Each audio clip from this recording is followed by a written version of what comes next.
غيبوبة تامة ودم بينزل من فمه وأنفه.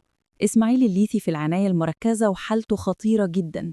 الليثي كان راجع بالعربية بتاعته على طريق أسيوط الزراعي ومعاه كذا شخص من أصحابه.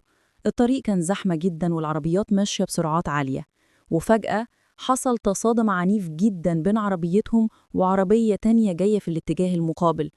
الصوت كان مرعب والعربية اتقلبت كذا مرة لحد ما وقفت على جنب الطريق وهي متدمرة تماما. اللي في العربية اتصابوا إصابات بالغة، وأربعة منهم ماتوا في مكان الحادث قبل ما توصل الإسعاف.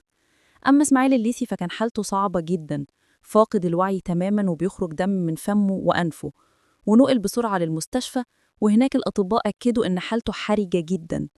اتضح إنه عنده كسر في الجمجمة ونزيف داخلي خطير، وكمان عضلة القلب اتأثرت من الصدمة العنيفة. الدكاترة أدخلوه فوراً العناية المركزة وبيحاولوا ينقذوا حياته بعملية جراحية دقيقة. الليثي دلوقتي بين الحياة والموت، وجمهوره على السوشيال ميديا مش مصدق المنظر ولا حجم الحادث اللي حصل. ربنا يشفيه ويقومه بالسلامة ويرجع لجمهوره بخير يا رب.